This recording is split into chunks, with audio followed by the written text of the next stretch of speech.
Today, we're really getting into something fascinating. Scott Patterson's book, Dark Pools, The Rise of the Machine Traders and the Rigging of the U.S. Stock Market. It's quite a title and quite a story. It really is. Our mission today is basically to cut through all the jargon, all the complexity of modern finance, and give you a much clearer picture of how technology has just completely reshaped Wall Street, for better or maybe for worse. And this deep dive, I think, is crucial for anyone who invests or really just cares about how our financial systems work or don't work sometimes. Right. We're going to take a journey, essentially, from those, loud, human-filled trading pits we imagine, right up to today's incredibly fast, machine-driven networks. And we'll uncover some, surprising truth about who really holds the reins in the capital markets now. So, if you've ever wondered, how your everyday stock trades actually happen behind the scenes or why the market sometimes just jumps around like crazy, well, you're definitely in the right place. We're going to unpack this amazing story. It's got algorithms, ambition, and this constant, relentless need for speed. Okay, let's maybe kick things off with just a straightforward summary, get everyone on the same page. At its core, Dark Pools basically argues that the U.S. stock market has gone through this radical, almost silent revolution. Right. Silent but huge. Exactly. We've shifted from that classic image, traders shouting on a floor, to this incredibly complex, often pretty opaque, and almost entirely automated landscape. It's ruled now by advanced computer algorithms, high-frequency trading firms, what people often call bots. Yeah, the bots. And what's really fascinating, or maybe alarming, depending on your view, is that Patterson suggests this shift, okay? While it's pushing for efficiency, sure. It also inadvertently created a system that is, he argues, rigged in many ways. Rigged. That's a strong word. It is. But he highlights how these really sophisticated players can exploit tiny, micro advantages in speed and in the actual plumbing, the structure of the market itself. And often, this comes at the direct expense of ordinary investors. People like you, just trying to save for retirement or build wealth long-term. The book talks about some key figures, right? Like Josh Levine and his innovative electronic trading network, Island. That really shook things up. Oh, yeah. Island was a game changer. And then you've got the rise of dark pools themselves. These are essentially private stock exchanges, places where trades happen off the public books, kind of in the shadows. Less transparent, obviously. Yeah, right. And there's also this maker-taker pricing model, which sounds technical, but the book shows how it can be, cleverly exploited. Absolutely. And all this sort of built up this whole evolution. It kind of culminated in a really pivotal moment, the flash crash, May 6, 2010. I remember that. Terrifying. It really was. And it served as this stark proof of just how fragile the system had become, the systemic risks baked into this new, hyper-fast market. Patterson digs into the ethical questions, the huge challenge for regulators trying to keep pace, and these ongoing algo wars algorithms literally fighting other algorithms. And it has very real consequences for, everyone's money. Okay, so to really get our heads around how this all happened, let's maybe trace the story through a few key stages. We've kind of grouped the book's narrative flow into three main themes. Sound good? Sounds perfect. Let's do it. Great. So our first theme is, the revolution begins from floors to screens. This is where it all starts. We meet the early innovators and these really audacious traders known as the SOES Bandits. Yeah, the SOES Bandits. Characters, really. Definitely. The story introduces people like Haim Bodek, who apparently his dad was a particle physicist. He had this amazing knack for numbers, finding patterns. And then there's Josh Levine, this sort of rebellious programmer type who just had no time for Wall Street's old boys club. All right, Levine and Shelley Mashler at Daytech. They built these incredible systems, things like the Watcher and the Monster Key. These weren't just neat gadgets, they were weapons, almost. Weapons? Yeah. They were designed to trade incredibly fast, exploiting loopholes in Nasdaq's old small order execution system, SOES. The SOES Bandits, as they were called, they were actively taking on the established market makers, the guys who used to control everything. It sounds like a real David versus Goliath thing. It kind of was.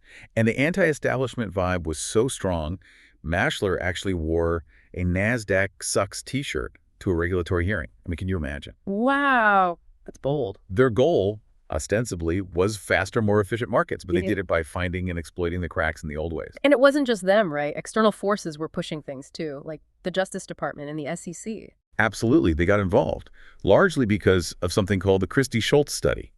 This study basically revealed evidence that Nasdaq market makers might have been colluding to keep trading spreads, that gap between the buy and sell price artificially wide, making more profit for themselves, essentially. Ah, okay. So that led to new rules. Exactly, the order handling rules.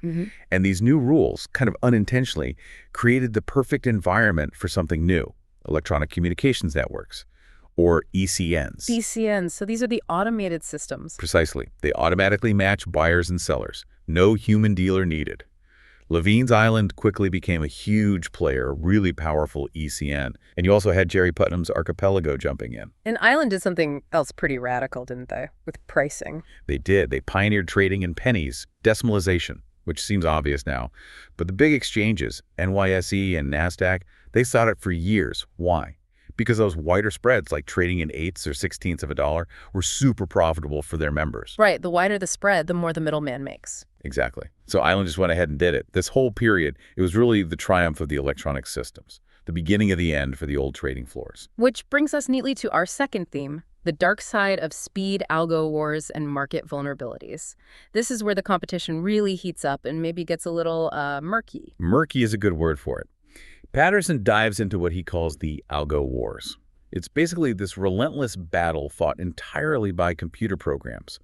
Firms like Haim Bodek's trading machines, they started experiencing what he called death by 1,000 cuts. Death by 1,000 cuts. What does that mean exactly? It means losing tiny, tiny amounts of money, fractions of a cent, but on millions and millions of trades.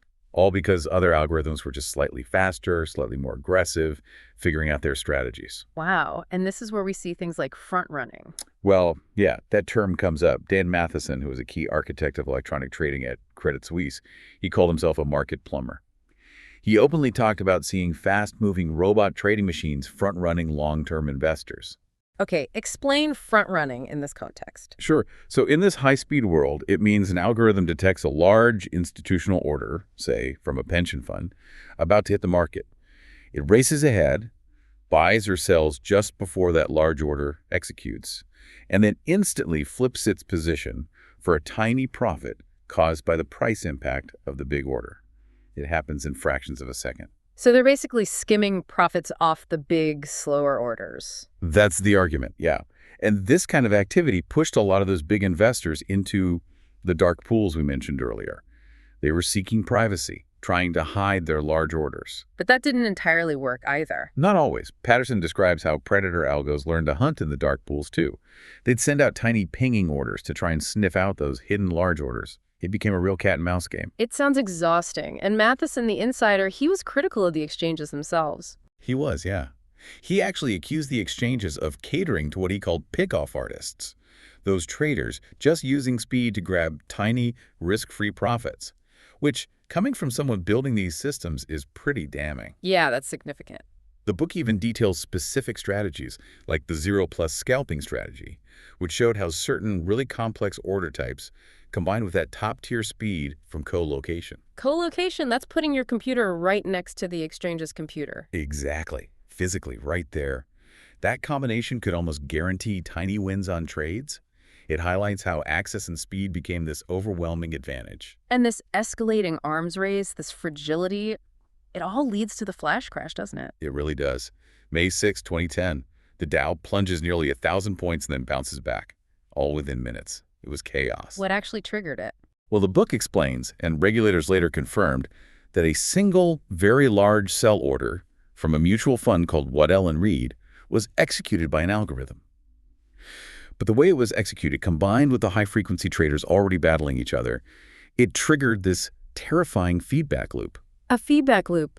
Yeah, HFT algorithms saw the selling, pull their own bids, liquidity just vanished, which caused prices to fall faster, which caused more algorithms to pull back or start selling aggressively. It just spiraled out of control for a few minutes. So the machines basically panicked. In a way, yes. It starkly revealed how fragile the whole interconnected system was, how quickly the ability to trade could just evaporate, and, frankly, how little control humans actually had once things went into this all-machine phase, as Patterson calls it. Senator Ted Kaufman at the time said something really chilling. No one knows what is happening in these exchanges. We have a very dangerous situation. Wow. Okay, so that leads us to the final theme, the AI frontier and the enduring debate.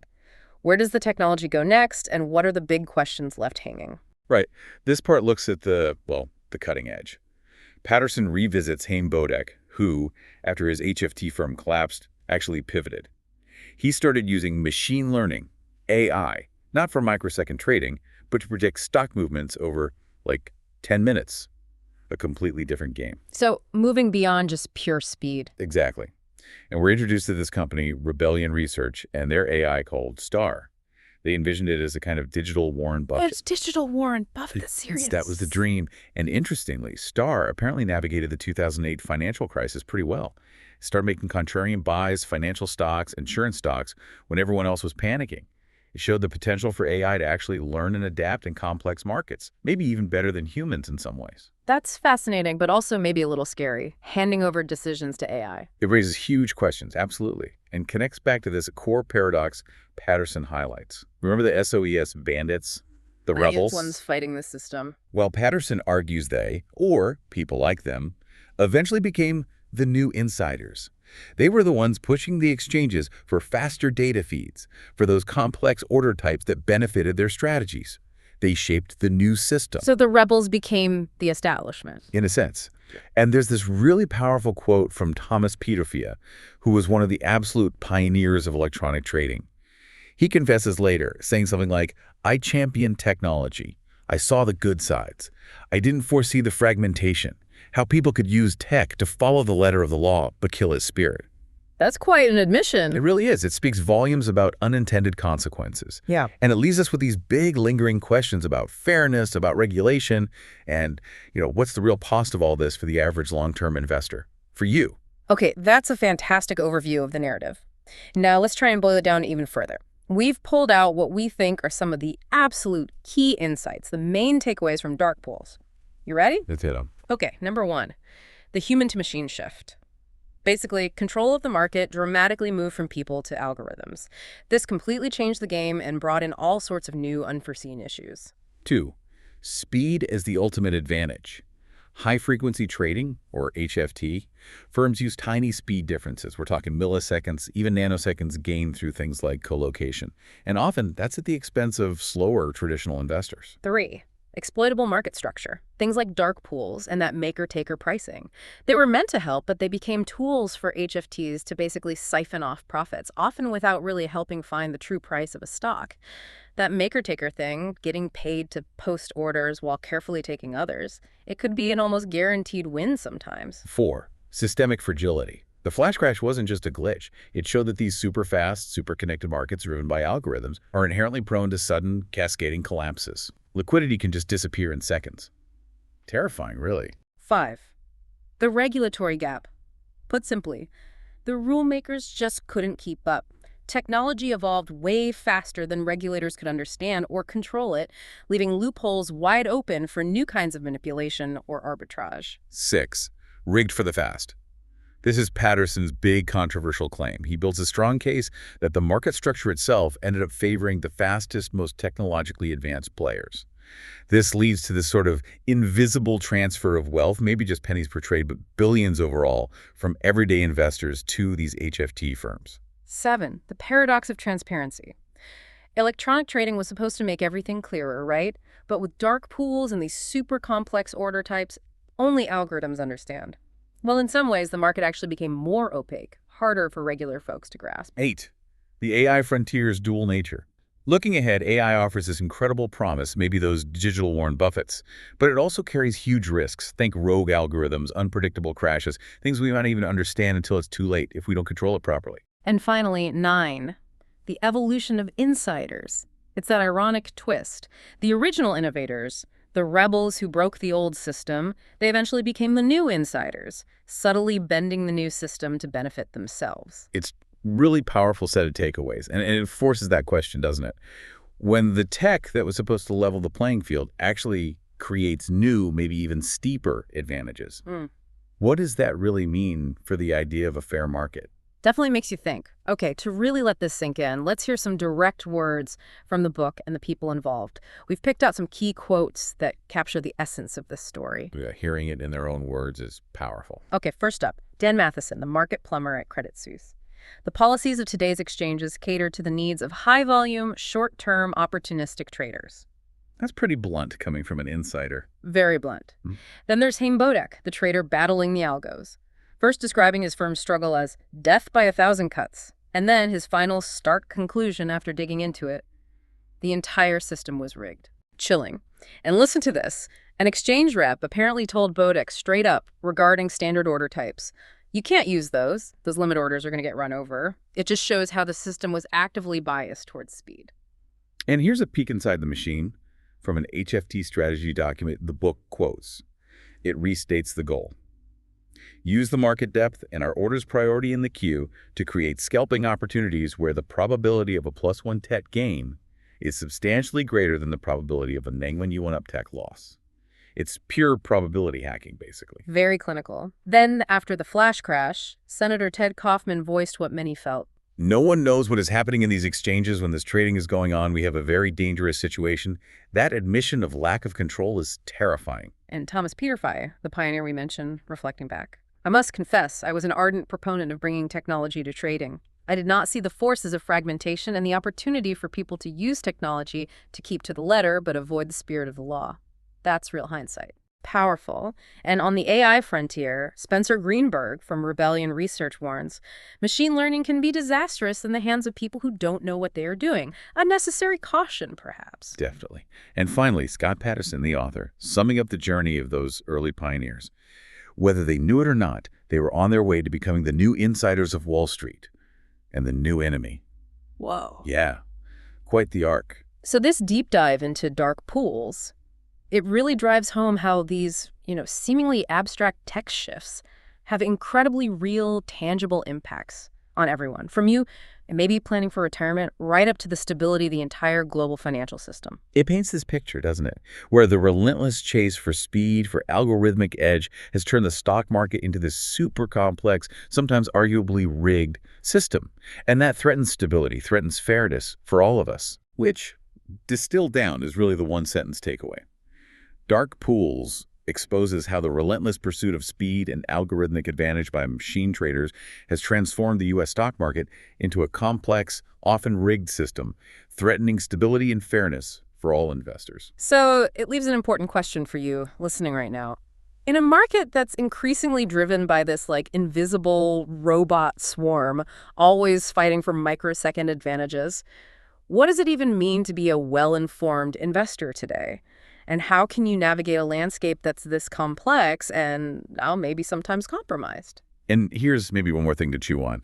Some people theorize that the ultimate goal of spreading all this computing power across the planet is, bigger things monitoring the world, solving huge challenges like climate change. If that's the grand vision, what kind of unexpected problems, what failure modes might spin out from these hyper-connected, hyper-fast systems, especially when they're tangled up so deeply with our money? Definitely food for thought. Keep those questions in mind. We really hope this deep dive has given you a clearer, maybe more engaging picture of the powerful forces shaping our financial world today. Join us next time on The Deep Dive.